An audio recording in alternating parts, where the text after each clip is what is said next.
thank you very much. I'm going to hand it back over to Sarah.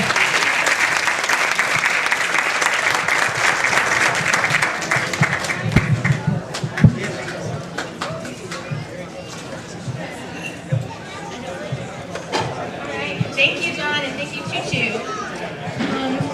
Our last act for the evening, we are privileged to have Jim Fitzer here. He's Chattanooga's storyteller. If you've never heard Jim, you need to stay put because he will make you laugh. He's a great friend of the Tennessee River Gorge Trust, and we are so glad to have him here. So much pressure now. You said I have to make you laugh. I have to work on that. They didn't give me a whole lot of support here. Well, it's nice to see so many folks out here tonight. For how many of y'all is the River Gorge Trust something new to you? So a few new folks. Everybody else very familiar with the River Gorge Trust? How many of y'all have tickets already to go to the Wild and Scenic Environmental Film Festival tomorrow night? If you don't, you need to get tickets. It's going to be an amazing show. I have been to the two previous ones that they've hosted here, and worth every bit of the $15. And with that $15 ticket, if you're not already a member of the Trust, you become a member of the Trust. So just want to give them that little plug. Please come out tomorrow night to the parade. Well, I was sitting back there in the corner watching the bird up here and thinking about what kind of story to tell. I'm never really sure until I get on stage and see my audience. And I kept thinking, well, gosh, I got to tell a bird story. But now that I look at y'all, I'm not sure that's what you want. Oh, good, you laughed. So we got that behind us. All right, so I think I'll try something a little different. And we'll tell this one.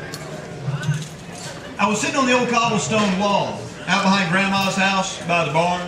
It was Christmas time, and I'd stolen some of her cookies from the kitchen.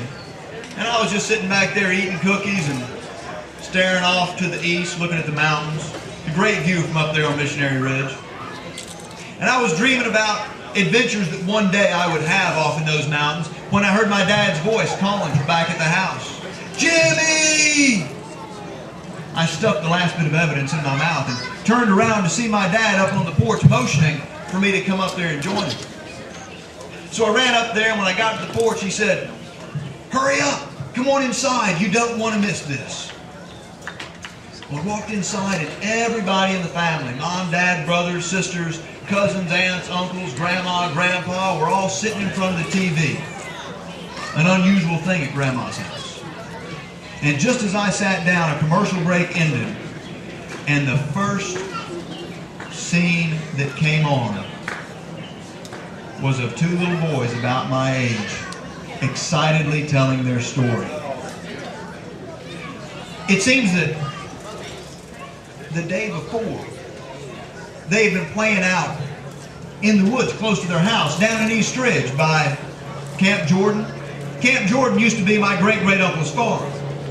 Back then, that's where we would go horseback riding. It's where we'd play in the creek and catch fish. And now these two kids were telling their story about how they had been down by that creek the day before, playing around, when one of them looked up and saw walking towards him a young black bear. He called out to his buddy. When he did, the bear turned around and ran back into the woods, and they ran back home to tell their parents, who, of course, didn't believe a word they said. They said, "Oh, it's probably a big black dog." "No, Mom, it was not a dog, it was a bear." Well, they begged enough that finally their parents called the police and said, "Hey, you know, our boys, they think they saw a bear in the woods." And of course the police said, "It was probably a big black dog. We get these calls from time to time." But they drove out anyway and drove around the neighborhood, walked through the woods, didn't see the bear, and went back to the station. It wasn't until the next morning when one of their neighbors called the police saying that that same big black dog was curled up taking a nap in a tree in their backyard.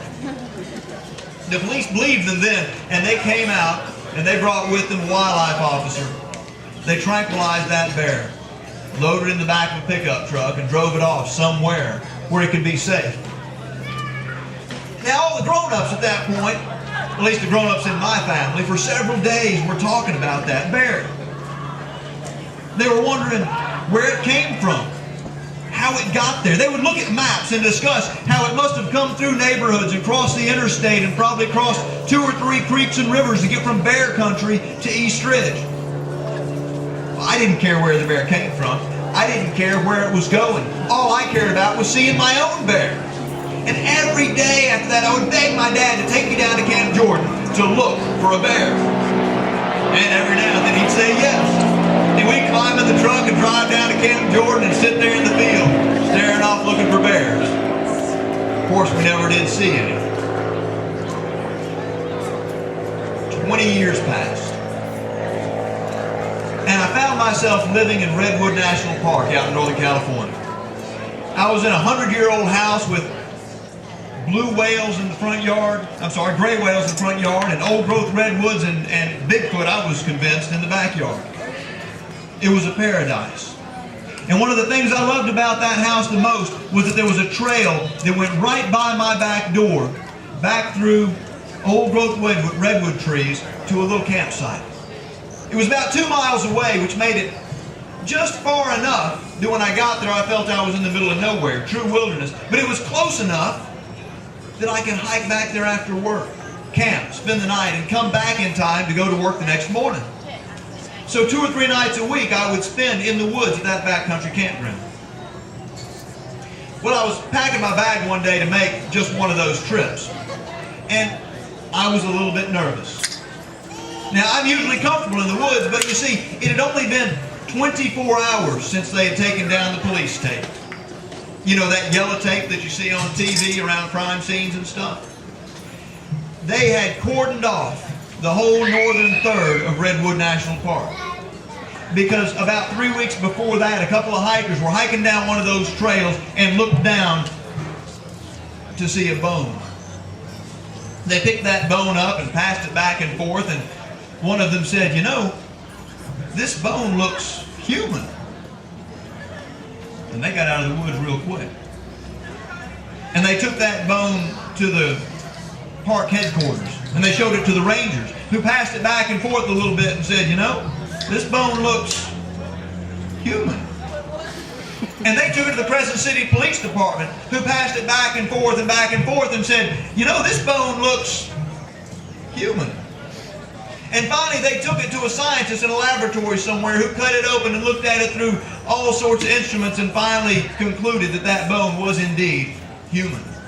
And they closed the woods, and they called a big search party, and everybody came out and combed the woods looking for more evidence, trying to figure out where that bone came from. And indeed, they found more human bones, and they found a human skull, and then they found a pistol.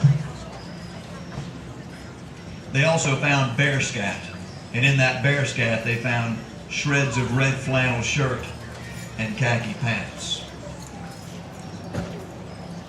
And at the same time, we all realized the same thing.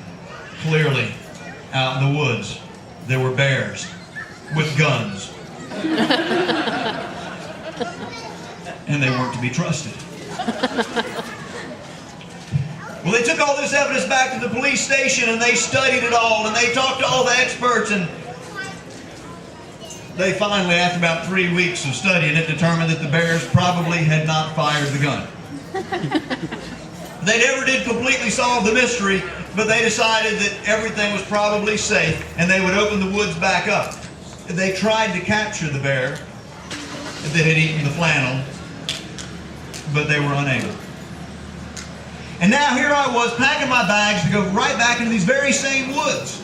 And so, like I said, I was nervous. So before going into the woods, I went down to the ranger station. And I said, "Hey guys, I just want you to know I'm going off on this trail. It's where the gun-toting bears were and all. And I just want to make sure that you think it's safe." I mean, they just opened the woods back up and they said, "Jim, you got nothing to worry about." I said, "Are you sure?" And they said, "It'll be fine. Just when you go in the woods, act human." And I said, "I don't think that worked for the last guy." They said, "Talk to yourself, sing to yourself." I said, "Are you saying my singing is that bad? It's going to scare the bears away?" And they said, "No, but if the bears know you're there, they don't want to come around." And I said, "Well, but I'm worried about my food. I carry fresh fruit and oatmeal and honey for breakfast. Or shouldn't I be concerned that might attract the bears?" And they said, "Not really. I mean, with their recently acquired taste for human flesh, they probably don't even want honey. I thought that's supposed to make me feel better. But then they said, in all seriousness, just make sure that you use the bear box. In all the backcountry campgrounds in Redwood National Park, there's these big, heavy steel boxes. Thick steel, welded at all corners, sunk in concrete. There's 2 latches. So you have to reach inside 2 holes, engage 2 latches at once to open the box. A bear might smell your food in there, but a bear can't get to it. They said when you get to your campsite, put your food in the box and everything will be fine.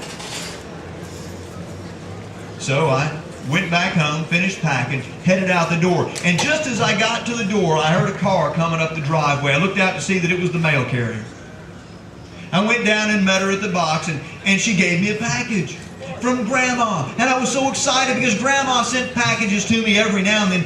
When she was still alive, everywhere I went, she sent me packages, and they all had the same thing in them. Cookies. Snickerdoodles, my favorite. Oh. I took that box inside, I opened it up, ate a couple of cookies, then got a handful of them, put them in a stuff sack, put that in my backpack, and I was ready for the woods now.